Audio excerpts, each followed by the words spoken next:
other different types of dementia, and depending upon where the difficulties lie, that in the illness determines the course of treatment. Yes, you can.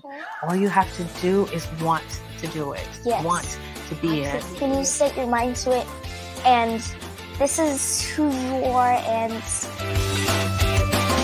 the grown men.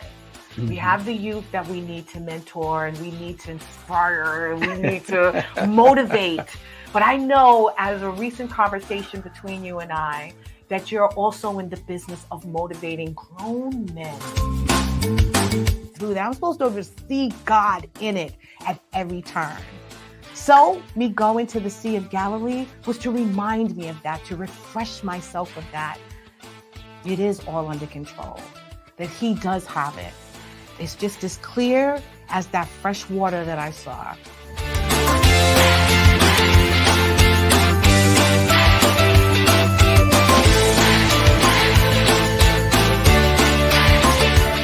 You're Our Unity, hosted by LeShawn Walker, Tuesday nights, 6 p.m. PST. Welcome, everyone, to Your Our Unity, a show that wishes to spread a spirit of peace and love, one conversation at a time. We want to encourage you to check on your family and friends, especially during this time and this season. Make sure they're doing okay, that they are exactly where they want to be, enjoying their life. I mean, the weather is fluctuating, so we want to make sure that their moods aren't as well. And you also need to check on yourself, so please do so. I am your host, LeShawn Walker. I'd like to welcome you in. Please like, share, and follow. Let everyone know that we're on right now. It is going to be a packed show for you, my friends. It is the second day of May. Congratulations, we made it. I hope all is well. Please tell me, leave in the chat, what are you doing? How is everything going? How are you feeling? We are celebrating a few things this month, and one of them is mental health awareness. It is so important that we check on ourselves, our well-being, our health. Make sure that we're doing well. Make sure that we're happy and embracing each day. I mean, it's hard out there for a lot of people. I mean, this world is not really easy to live in, but it's time for us to take a little step back and realize that we need self-care. We need to maintain balance in our lives. So I hope that you guys are out there doing that. I hope that you started off this May, even though the weather is a little dicey. I hope that you're still bringing some sunshine into your life every day, waking up with expectation, waking up with the desire to tackle the day in the best way possible. And more importantly, sharing that light with others. As I said in the beginning, it's time for us to check up on those that we know and love. This time of year is hard for a lot of people, celebrating vast majority of things. And, we tend to let those things affect us, especially if they weren't so happy feelings or happy situations. So please look in on your family, look in on your friends. If you haven't spoken to them in a while, give them a call, take them out to brunch or dinner or something. Just text if you have to, but at least show up for them, and then take some time for yourself. So, we've been talking about celebrating all things for the last couple of months. The first beginning of this year, I've just been all about renewing and rebirth, and, just thinking about my past and thinking about how it has just made me this woman that I am before you today. I want to talk to you to another fascinating woman who is a mother, because Mother's Day is coming up in a few weeks. And I want to take this month for a couple of shows to celebrate and highlight these amazing mothers out there. So I want to talk to you about one today, who's Nijaah Howard, who is an amazing mother, a founder, an advocate, an author. She is all these things. And she's going to discuss with us about what it's like to raise strong young men. That is the title of the show today. And our guest, Nijaah Howard, born and raised in Queens, New York, is a mental health counselor and recipient of multiple community awards throughout New York City. She is also the publisher of Thoughts Action, the first multicultural uplifting magazine for men and women of color. She served as vice president of Parent Teacher Association and vice president of Youth Affairs National Action Network, West New York chapter, and chaplain under the Worldwide Association of Small Churches. Nijaah raised her son as a single parent, which broke her down. She spent over a decade in the New York City family court system fighting through narcissism, greed, hate, and depression. After changing her mindset, she persevered and founded Millennium Minds Incorporated, a nonprofit organization for youth that over time evolved into Young Men Strong LLC, a media consulting and mentoring program established to counteract America's crisis surrounding African American, Latino, and all males of color. Nijaah Howard is a visionary, relational expert, speaker, author with a universal personality who has worked tirelessly to improve the lives of thousands of youth in the Southeast Queens, New York area and the surrounding areas.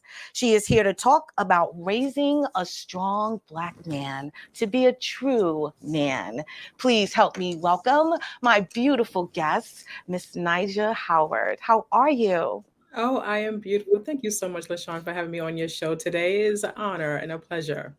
Thank you so much for making time. I know you are so busy. You have so much going on. So it has been my pleasure to have you here, my friend. Finally, I wanted you here in the studio, but I know we both got things going on. You have actually another event after a mentoring program that you're hosting in a bit. So we don't want to hold you up, but I did want to talk to you about the amazing work that you're doing and also about how important it is as a mom, to raise and mentor and stand up for our young Black men. So thank you again for being here. Thank you. Thank you for having me. No problem. So I want to dig right in because, like I said, our time is short and she's got so much to share. Tell us before I begin, I understand you're like me, a Queens queen, born and raised in Queens, New York. Tell us a little about that. What was your childhood like? Because I know you, like I as well, were raised in a two-family household. Yeah. Two-parent household. Yeah. My parents to this day are still happily married after like almost 40 years. And my mother and father were married. And one of the unique things about growing up is that a lot of people get surprised to hear, but I actually grew up with three dads. My mother was a single mom raising my sister and I, and each of us had our own fathers. The great part about our relationship, though, is that we knew our dads. We had a wonderful relationship with them. But my mother ended up marrying our stepfather, who we call our dad today because he stepped up to the plate and became like the man's man.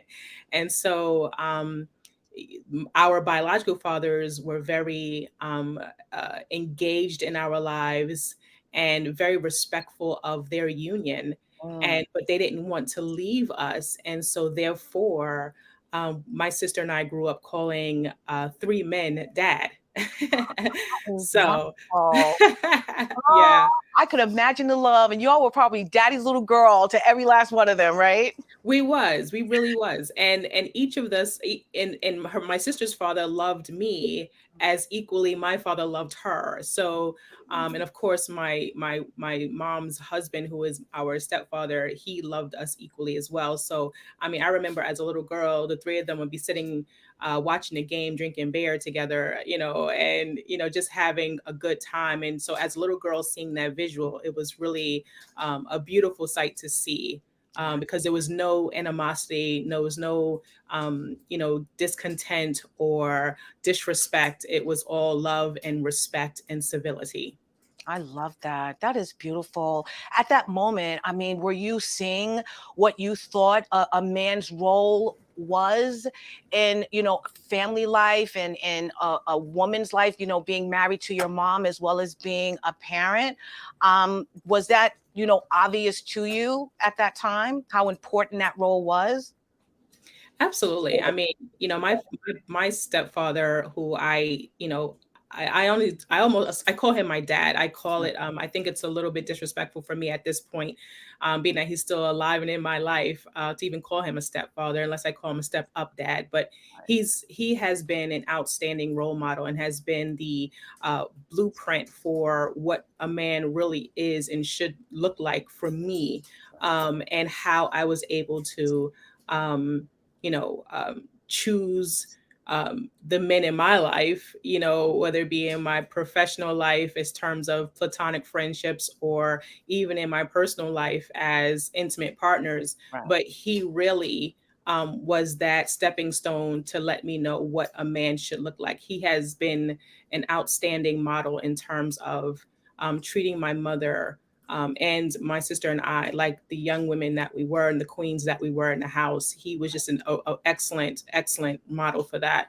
And I think that was really the blueprint of how I end up becoming so strong in raising my son Right. as a single mom. I Right. never went into this journey saying I can't. I went right into it saying I can. Right. Absolutely. I love that. Well, let me ask you, and if you want to share, I mean, a lot of women, they look for in their mates their fathers. You had three to choose from. How was that journey? Dating and you trying to find, that husband or that mate that you wanted to have children with and spend the rest of your life with. Was it easy? You kind of, meshing all of those beautiful character traits that your three fathers had into that one person, or were you finding it hard to kind of find that man to look up to that blueprint?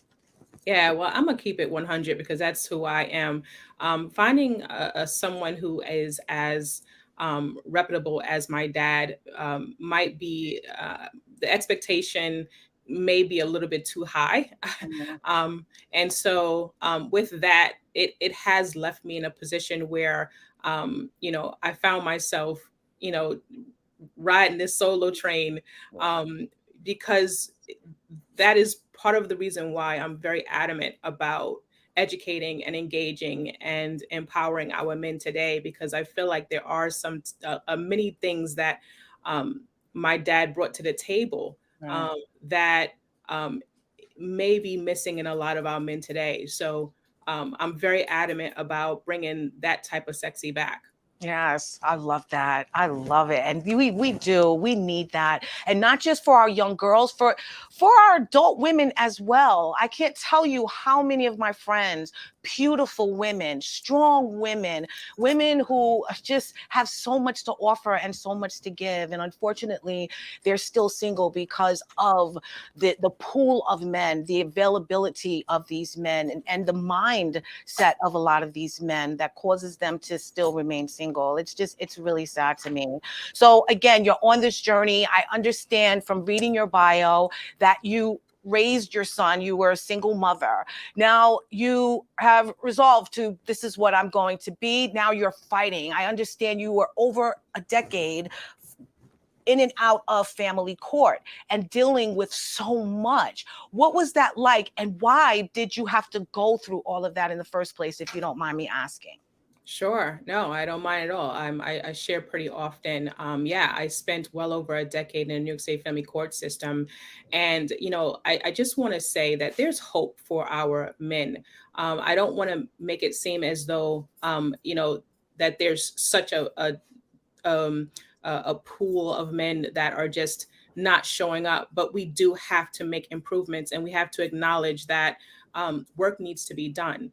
I also was involved with a partner who, my son's father, who at the time just didn't have a sense of self esteem or self love or integrity, Right. and not having that, he deflected a lot of blame, a lot of distrust, a lot of hate, and it poured out into our relationship and how he showed up in our lives. Right. And so we spent well over a decade. It was tumultuous. It was great agony, sleepless nights. And thank God for social media, because we have really grown to educate society on what abuse looks like. Yes. Whereas years ago, when I was going through it, people would say, "Oh, he's taken all this money out of their household, or he has verbally said some real nasty things, or maybe he has, left her abandoned to take care of the child by herself and rejected her. But these aren't abuse unless she had a black eye, or a ring around her neck. So we have educated the world a lot on what abuse looks like. There's financial abuse, there's emotional abuse, there's mental abuse, there's verbal abuse, there's psychological abuse, and we have to acknowledge that and hold our men accountable. This man was on a mission to destroy. He was on a mission to steal, kill, and destroy, if you will. And but you know what? I'm going to tell you. Every time I went into the courtroom, I was not without my Bible, and people would say, there would be a space on my left-hand side, and I left that space open. That was where I wanted Jesus to sit with me. Because as a single mom, I was really fighting not only my son's father, but I was fighting the courts because he had a lot more money than I did. So he had power over me, if you will. He had the attorneys. And so he was able to shift and shape the whole story to make it look like I was this really bad, poor, mother, which was everything I was not. Gave him everything. But in all of that, I knew that I was worthy. I knew that I was enough. I knew that our son deserved to have a happy, healthy lifestyle. And I wasn't going to allow my son's father negative beliefs in himself to override how we were going to show up and show out in this world. Yes, I know that's right, my friend. I love that attitude. Did he grow up with his father? Did he know or understand what it was like to be this mate as well as a new dad? Because your son was young when you guys broke up and when you were going through all of this, correct? Absolutely. Yeah. So, I'm very passionate about, I was very honest with my son early on about, I never lied to him, but I never ever talked bad about his father. To this day, I still don't talk bad about his dad. Because to be honest with you, he's a man that I chose. He is the person that I decided to lay down with, have a child, and raise this child together with. And so to this day, he has many pluses about him, which I absolutely love and adore still. But then there's parts of him that I'm just very grateful that he decided to move on, and not crowd my ability to raise our son fully in his excellence. I get it. I totally get it. Well, I'm glad that, after the fight, it sounds like you've come to sort of like an amicable point in your relationship. Was he present in your son's life even after everything settled? He was still this father figure that your son needed? It's funny because we weren't amicable. We didn't end in a peaceful way. I felt like in order to be intentional about my own personal peace, I had to remove myself from the situation, because it just wasn't. It wasn't positive for our son, let alone my peace. And being that I was the everything to our son, financially, emotionally, mentally, spiritually, you name it. I could not allow, negative to stay in my space. So no, it did not end amicably, but yes, he was a part of my son's life, all of his life. And that was a decision that both of them had to make. And so I allowed that space. Never did I try to, curtail it or try to use my son as a pawn to keep him away from him. It was none of that, because I knew that this was a man that deserved his son. My son deserved his father. And I knew that when my son got old enough, he was going to be able to see his father for who he was by himself without any of my assistance. So, we have to understand that, in society right now, our young men are suffering and our adult men are suffering. And if we don't find the right tools to put in place to make sure that they are thriving, not just surviving, then it's going to be tumultuous for little girls and women for centuries to come. Yeah. So that's why I put myself in a position to not only observe boys and men and study them, but also to support them in their mission, in their growth. I love that. So you mentioned that you had to separate yourself from the negativity. It takes a lot sometimes for people to do that, especially when they're so deeply embedded in it and they have so much to lose, you know? But you separated yourself from the situation. You went, you got educated. I understand, were out there determined to just change the whole way things were being run, not only in the court system, but also obviously in your son's life. So tell me a little about that journey. What did it take for you to separate from that situation so that you can embark on this new path? And when did you realize that you now had to really start being also that father figure to your son, or at least trying to teach what it was and what it's about being a man? You know what I mean? Right. Well, excellent question. I mean, first of all, I had to, in order for me to even learn forgiveness and learn how to overcome the pain of the rejection and the abandonment and feeling like I wasn't enough, in order to even get past that, I had to stop expecting something from his father that I knew he didn't have to give. I think so many women, the reason why they stay stuck in these boxes of hate and bitterness and anger is because of the fact that they're still expecting something from this person, and you have to at some point realize that this person doesn't have anything to offer.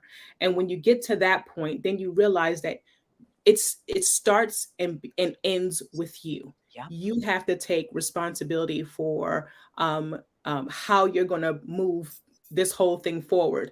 When I realized that, I took total control and dominion over my life, and part of that is changing the way I thought. And your thinking determines the quality of your life. And so if I was going to have the life of excellence that my son and I deserve, then I had to shift my way of thinking that his father was going to be someone that was going to help provide, be a part of that. Yeah. So that was really the strong point. There was, I had to take ownership, that I got to take control for me and my son. Right. I love that. I love it. Once you took this ownership, I know you felt a tremendous amount of strength and power at that moment. What was your plans like in your mind after you got this strength, you got this acknowledgement that I've separated, for I no longer expect anything from this person. I just want to live the best life and have the best relationship I can with him for our child.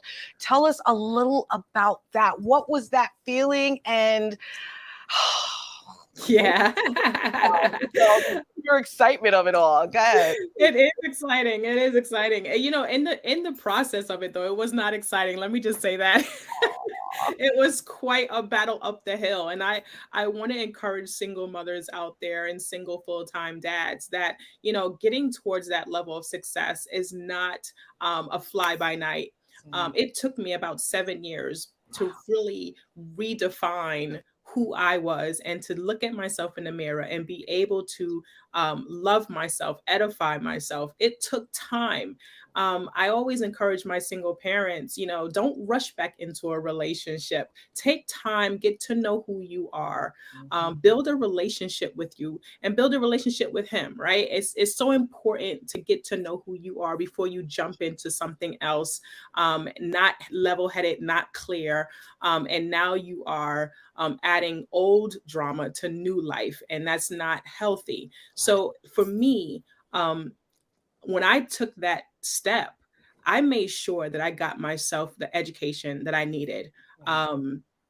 That's the first thing I always tell my parents, go back to school, because school is always the hindrance, right? It's always something we have to go back to because we end up having families before we complete our careers. So I always let Right. my parents know, go back to school, get that certification, get that trade, that skill under your belt. I mean, thank God when I was raising our son, I was a full-time chef at Windows in the World at the World Trade Center for almost nearly 10 years. So I was good. I had a skill set and I had some education. I had graduated from New York Restaurant School from culinary arts and Mhm. restaurant management. So I was doing well, but at the same time, when everything had went down with the 9/11, Right. it was time to pivot my life Mhm. and start up and start over again. Yes. But you have a choice in life, and you can decide: do you want to live or do you want to die? Yes. And I had to make a decision. And if I'm going to look this little boy in the eyes, I need to live. Yeah, no, I totally understand that. I get that.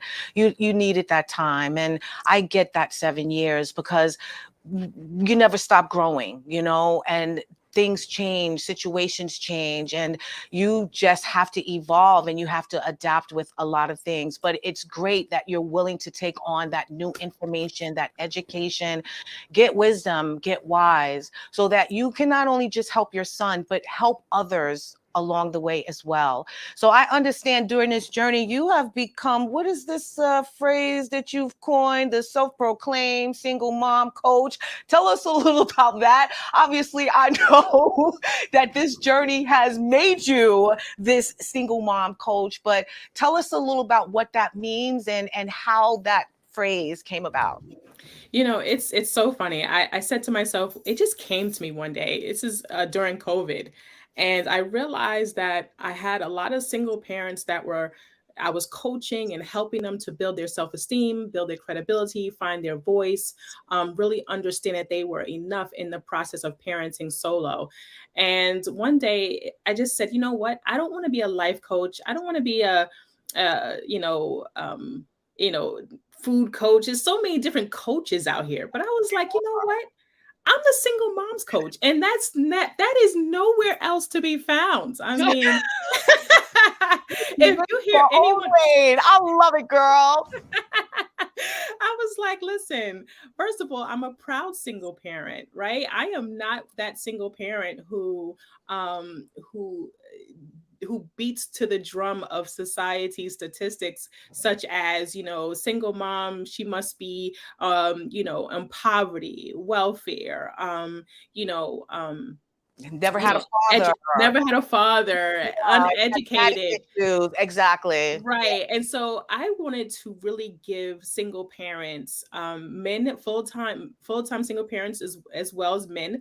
I wanted to give single parents that sense of reinvigorated hope that they were enough, Yeah. because society will always knock you down, especially if you're a woman raising a Black man or a brown son. Society will always let you know that, if he's successful, it was because of your fathers, it was because of everything else, the village, it was not you. And so when I wrote Raising John's Boy, which is the first book I wrote, so it's right here, and I hope that people Yeah. go out and get it. But when I wrote Raising John's Boy, I wrote that with the intent to help single parents realize that they are enough, Yeah. and to not fall victim to those antiquated stereotypes like only a man can raise a man, or women cannot raise men, or men cannot raise daughters. We have to get rid of those stereotypes that because you are of the opposite gender, you're not going to be successful in raising your child. That is completely false and inaccurate. And I believe that through my observation and through my studies with Black and brown boys and men, Mhm. I believe that because 86% of societies is raised by women, households are run by women, I do believe that if women believed that they weren't enough, then they're only going to transfer that same level of lack and incomplete and not enough belief into their sons. Hence the reason why so many of our young adult men today are Mhm. just not showing up, No. and so we have to take accountability as women, as moms, that when we're raising our sons, it is important that we breathe life into them, that Yeah. we breathe enough into them. And Yeah. not only that, but we have to show them that we are enough. When I was raising my son, not one time did I ever make him feel like I was missing something or I needed to have his dad there in order for it to successfully happen. Right. If we set out a goal, then I put a blueprint or a plan together to reach that goal. Yeah. And that wasn't because I didn't need a man. I want to correct that because I want to make sure single moms out there and women are not there going, yeah, because we don't need them. Yeah, no, Exactly. that's That's not completely the point. Yeah. Yeah. No, I get it. completely. It is not that at all, because you absolutely, having two incomes and having a male partner there that is very supportive and very giving and very, just present Yeah. and showing up and being consistent in your life is very much a necessity. It's very much a blessing. But if you don't have that, you cannot take that as an excuse or a reason why your son cannot still be a full grown whole man, mentally, physically, spiritually, and psychologically and emotionally. And I think it's very important that single parents understand that you do not have to have the same gender in order to successfully raise your son or your daughter. Yeah. No, I agree. I agree to a certain degree. I always thought raising a boy was so hard, and to do it without a male in the household. I mean, I did used to think that a woman really can't raise a well-rounded man.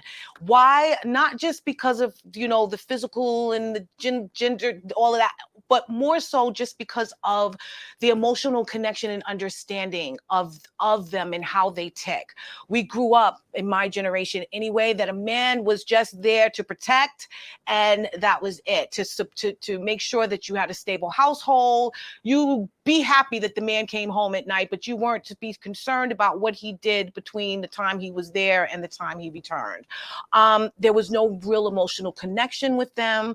I found that as I was growing up, a lot of the older women were just happy to have a male in the household, and just to say that they had someone as a mate. With my brother, I'm learning now that my father raised us both very differently.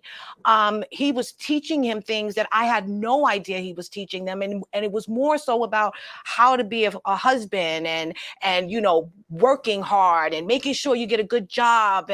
But it was none of that nurturing. So I want to know from you, what do we, because I know, again, hard for single mothers, what do we as mothers, what can we offer our boys, especially our men right now, that they're not necessarily getting, especially the past generation of men didn't get, that we can hopefully give them now? Because I feel it is so incumbent on a lot of women today to raise these strong Black men, especially if we know now what they're lacking and what they need.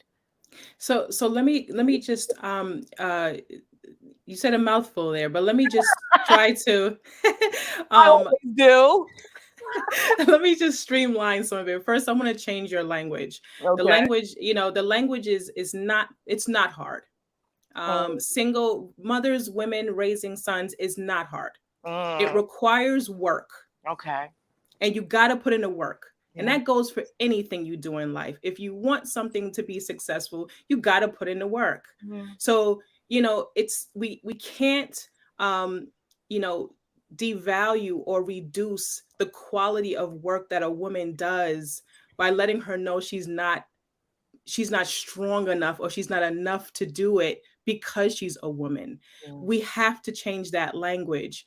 That is why I'm out here, right? My voice, I'm hoping, will eventually garner a horde of single women who are saying, yeah, I'm single and I'm a woman and I raised my son successfully. Right. Now what? Right? Or I am a man, I am a dad, and I raise my daughters to be beautiful doctors and successful, productive members of society. And so we have to start changing the language. The reason why society makes it seem as though it's difficult is because yes, if they're coming from, and remember, when statistics are done, they're only doing based off of the environment that they're looking at, and then they use that as a tool to kind of overgeneralize the entire population. Mm, It doesn't mean that some of the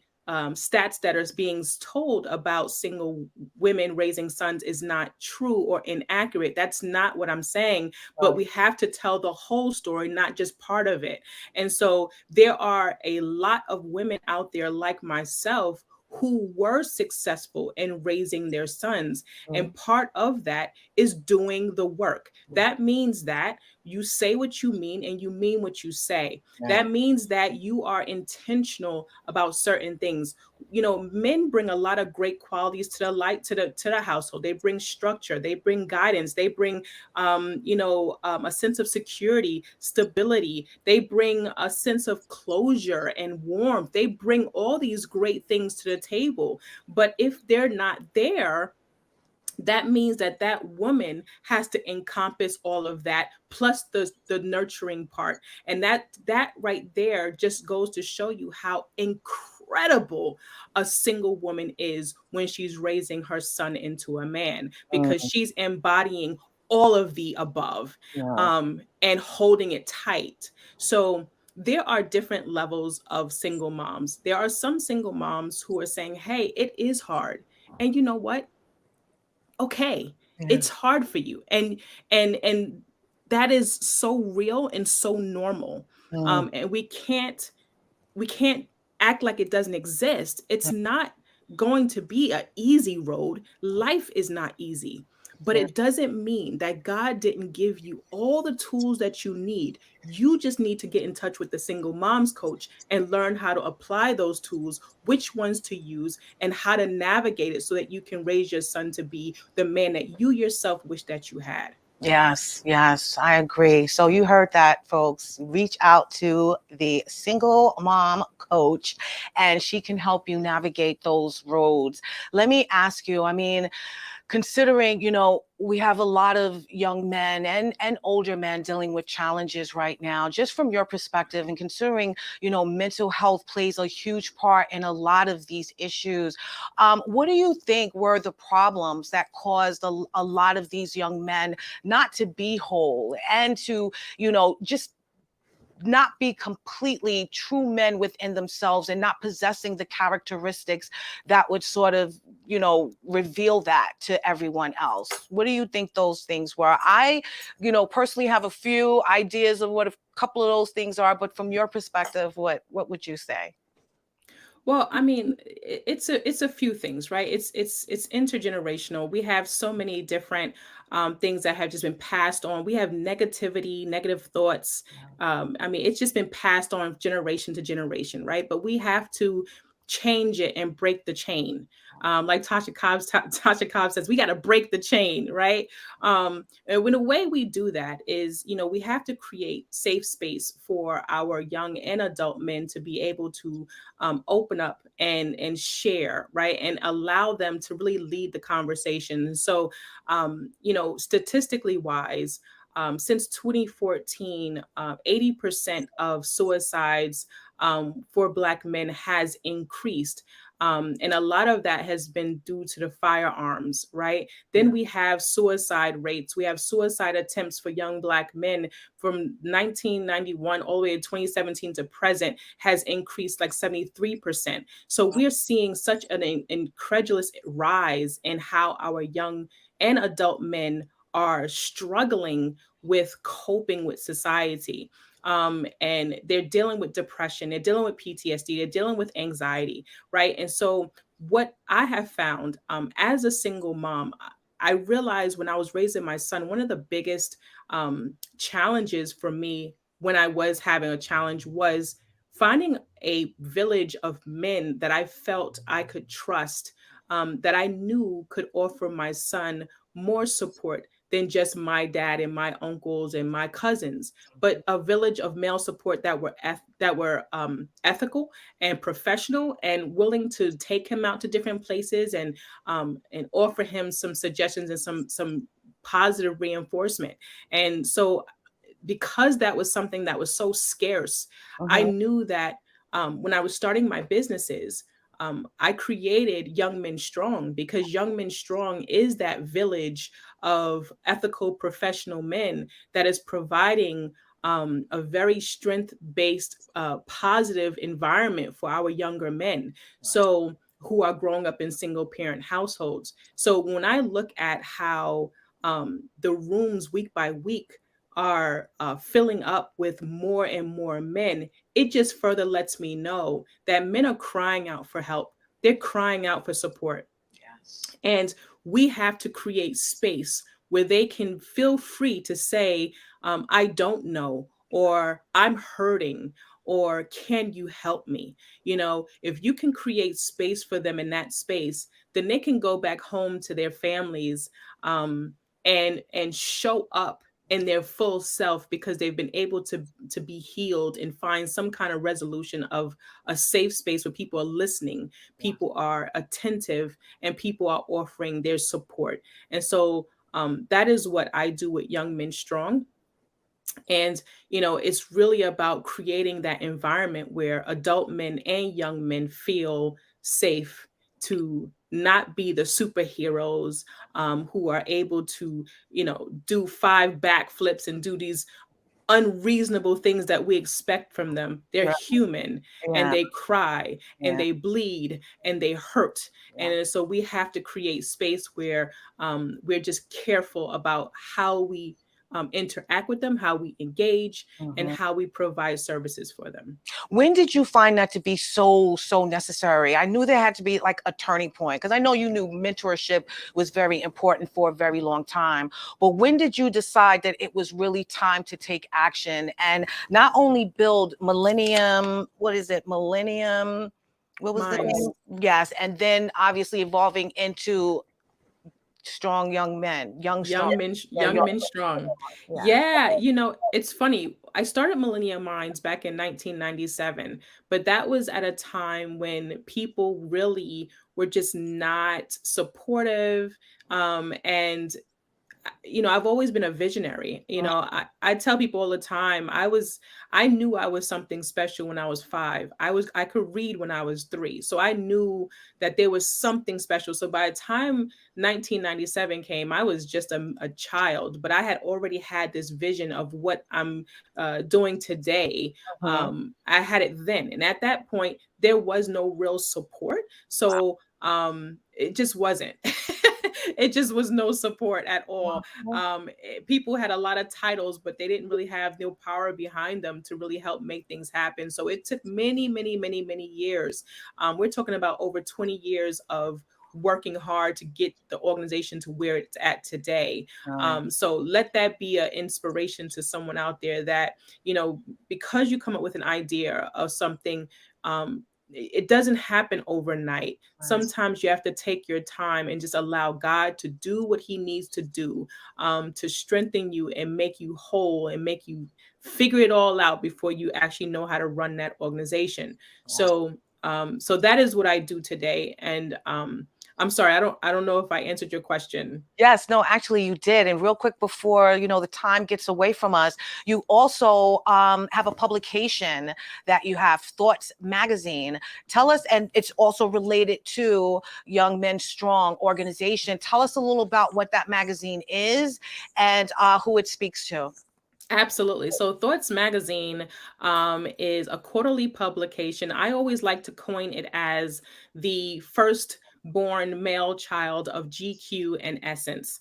It's very classy, it's very sophisticated, and it really is about empowering our young and adult men of color and building empathy and compassion between the male and the female, and really trying to restore our nucleus family and reduce the single parent household and divorce rate in the Black community and Black and Brown community.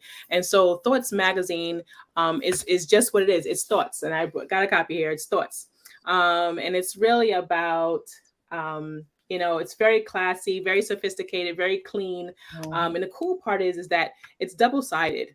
Oh, nice. It's double-sided, and this is really the first of its kind. There are no publications like this. Sorry, I don't want to, but I gotta call it what it is. When God pours something into your spirit and you do something incredible, you got to share it with the world. And Yes. so I'm very grateful for this publication, because it's really about not only honoring men of color and representing those scholars, but it's about thought and your thinking process. Because as we know, your thinking determines the quality of your life. It determines everything. And if you're thinking better, then you're going to live better. So Thoughts Magazine is a classy publication that's about empowering, educating, and uniting our brothers, and giving them a safe space to say, to write, to learn each other, and really go from those trials and tribulations to that triumph, or those struggles to that success, because our men are deserving of that environment. No, they really, really are. And I love the fact that, you mentioned that, building these men is also very good for us young ladies out there, that we're going to be mates, wives, best friends, whatever you want to call it, with these men. And we want them to be whole. We want them to be happy. We want them to be confident in who they are. So I love that. Tell us real quick before you go, because time is definitely winding down. And I know you have another engagement. Tell us, what do you want for Young Men Strong? What do you want for our men out there? And what do you think we as women can do to help facilitate that? Excellent. Well, listen, what do I want for Young Men Strong is I'm really reaching for it to be globally. I mean, even Thoughts Magazine is in 5 countries outside of the USA. We're reaching about 500 to 1,500 sold every quarter. So we're really doing exceptionally well. And I wanted to go global. I want Young Men Strong to have different branches.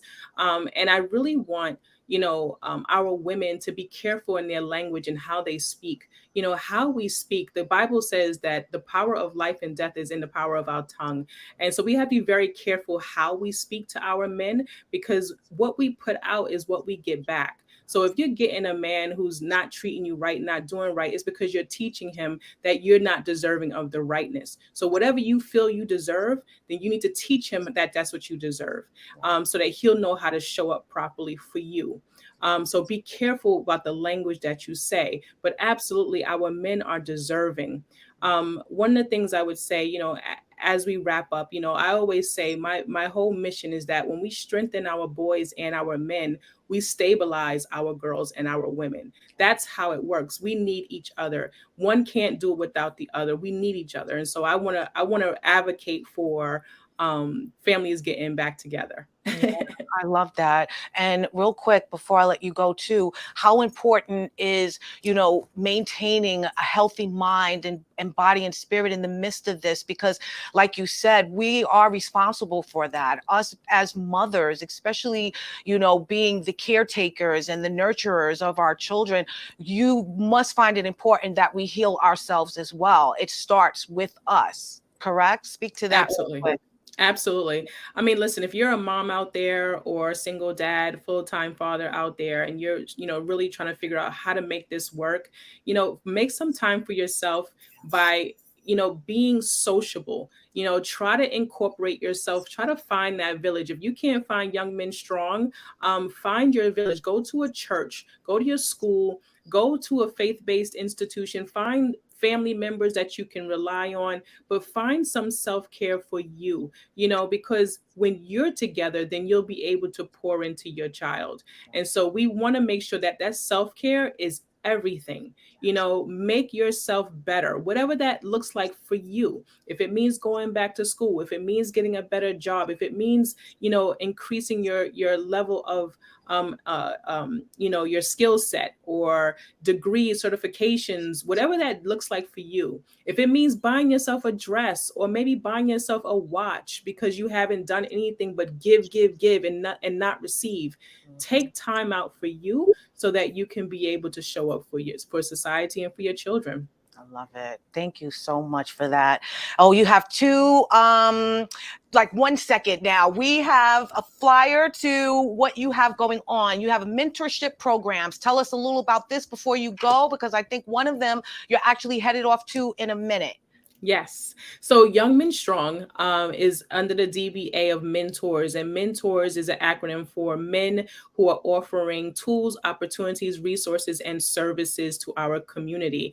And Love Young Men Strong is a nonprofit organization, tax exempt organization, and people can support it by, it's a village of men that come together to support our younger men who are growing up in single parent households and under resourced communities. And so we're offering services like self-esteem development, anger management, conflict resolution, effective communication, emotional intelligence, and mental health services that are from certified clinicians. And so after that, we offer hands-on skills, because we believe that it starts in the mind. And once we get your mind right and your heart right, then we can get your hands right. So we have hands-on skills such as and training workshops like OSHA 30, SST, CDL, construction, post-construction cleanup, driving, first aid, CPR.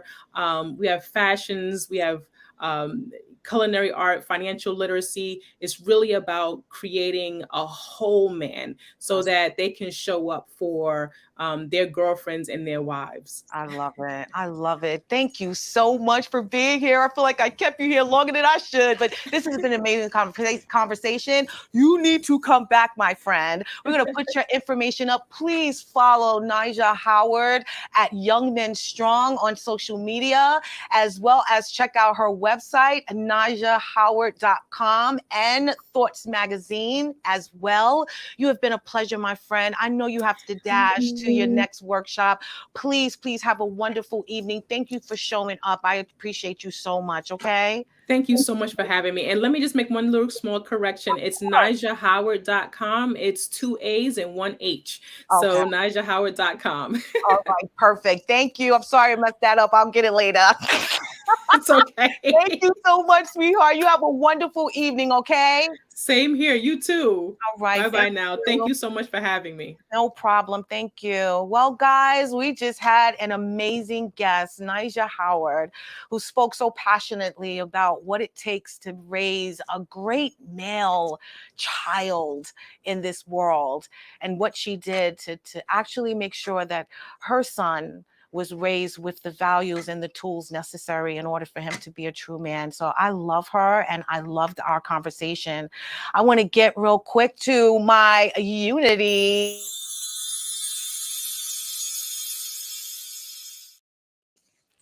So this past weekend, my friends, I was at the Women's Diversity Network event. It was amazing. They had speakers there that spoke to social issues that are facing many on Long Island. The young lady who started the organization, founder, is Shaniqua Levin. She realized the need for a diversity event, as she often found herself to be the only Black woman surrounded by white women, or the room would be full of Black women with no white women in sight. So what she thought was the solution was to create a platform where we could celebrate our diversity and take time to get to know one another, so we could become more comfortable with each other. She comprised many women and gender expansive people from various communities and groups who are committed to WDN's mission and goal. WDN has become a social movement organization practicing transformative justice processes based on group leaderships which marginalized lives are centered around. So when I tell you the panels were amazing, first and foremost, there was a mental health discussion. And lately I have just been feeling so passionate about the mental health issues in a lot of people's lives. We may not have realized that we were dealing with them. We were told to buck up, get over it, we'll be okay.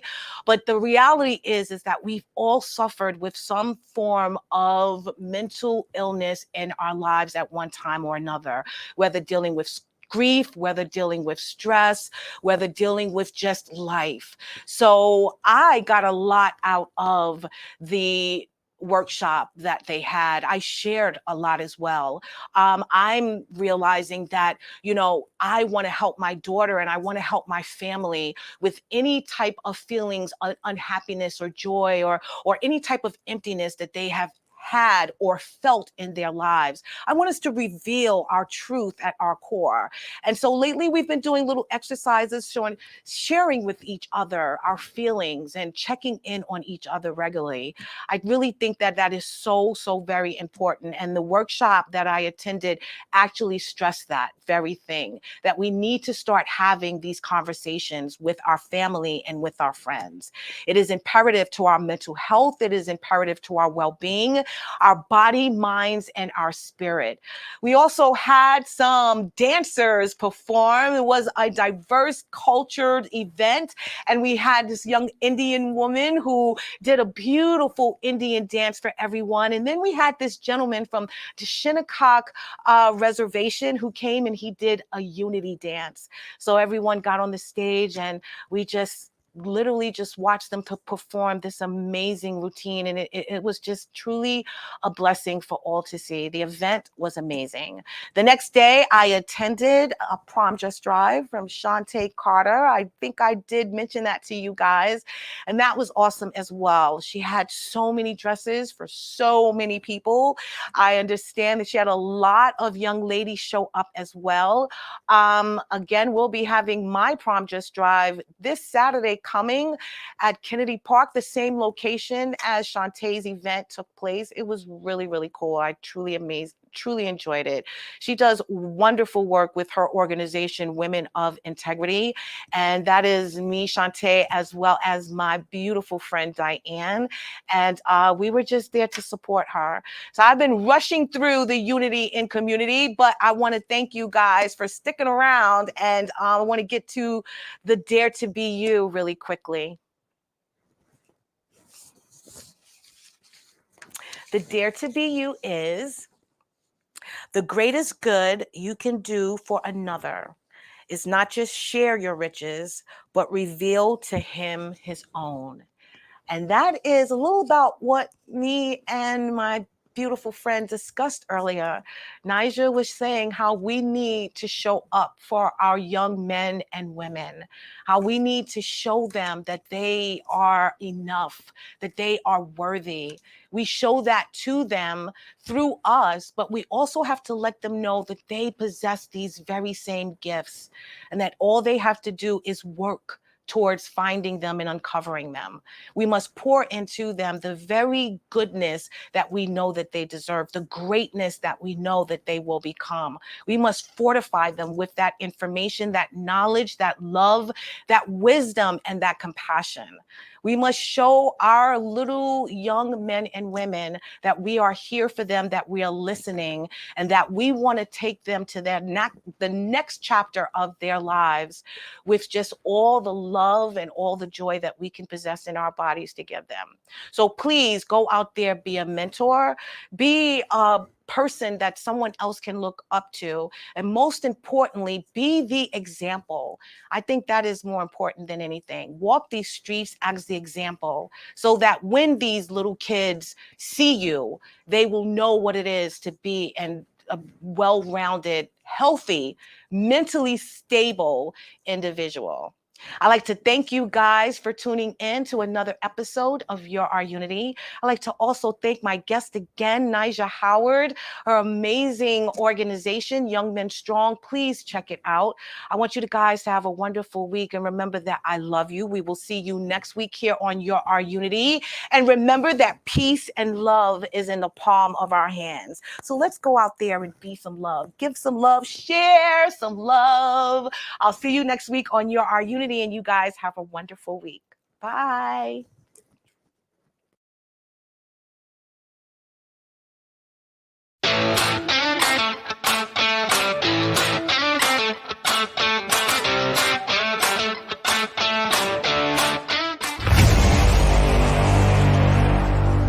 Strong Island Entertainment.